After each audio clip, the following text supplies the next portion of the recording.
Hi, my name is Griselda Carlos, and today I will be talking to you about the process of referendum and the initiative powers addressed by the Arizona Constitution. What are initiative and referendum?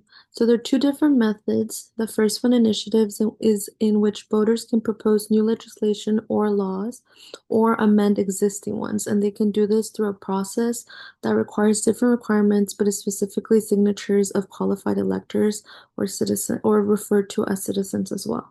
Referendum is a method that allows voters to essentially veto a law or part of a law that's already existing so they can vote on it and suggest like edits to it, but it needs to be within a certain time frame, and it also needs to follow certain requirements, including signatures and qualifications of the people signing the petition. How do we create a referendum and initiative? The first step is to form a political committee or designate an already existing political committee to sponsor that petition that is being um, applied for or submitted to the government. Then, obviously, file a proper application and pay the required fees for the people who are going to be collecting the signatures, who are also known as circulators. The next process is to get the signature from qualified voters and citizens and eventually submit it with all the requirements in place. And then the acting secretary of state will review it and determine whether they can either add the legislation they want to, or they can amend or veto the legislation they're looking to. The compare and contrast between them is that the referendum is very common. While researching, I found that all 50 states of them have some form of referendum, but not initiatives. So initiatives are not as common. They're also more controversial and they're less likely to be approved by the elected officials or the Secretary of State in this case in Arizona. Referendums also begin with the government.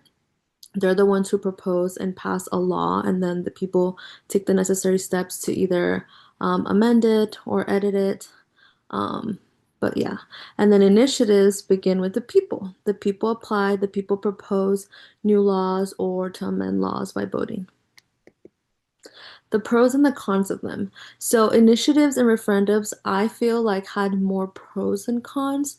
Obviously, they have the effect of direct accountability to the legislative branch specifically because they can have a say in the legislation that's being made.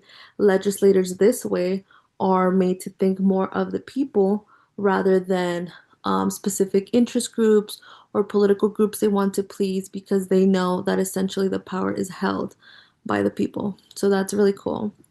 It also allows people to have direct action. Like if they don't like something, they can go ahead and do something about it as citizens of the state. And there's obviously civic engagement through this. They can go apply, collect signatures, and be very involved in the legislation process.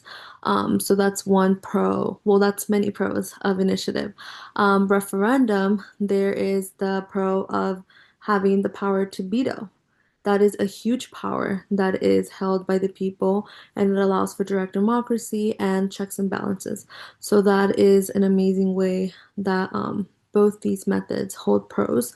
The cons I would say would be for both would be that because people are the ones drafting up applications and amendments that want to be made or legislation that wants to be made, it leaves for a lot of poor drafting if people are not educated enough or well informed on the process. It also leaves more room for the Secretary of State or for the elected officials to reject it because it's not properly filed.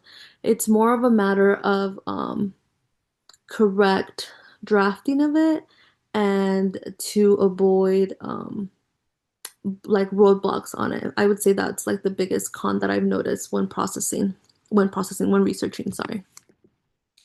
And then how do these two powers align directly with direct democracy? Direct democracy is a form of a government that is essentially led by the people.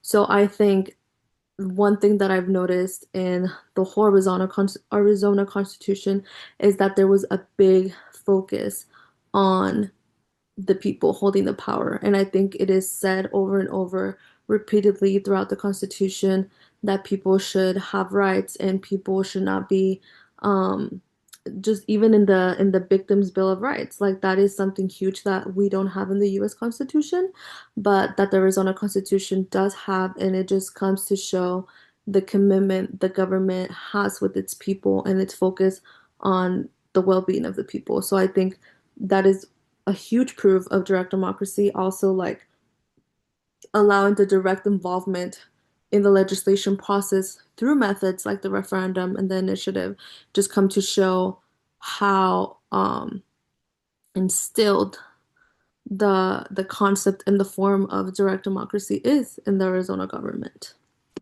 And these are my references. Thank you very much.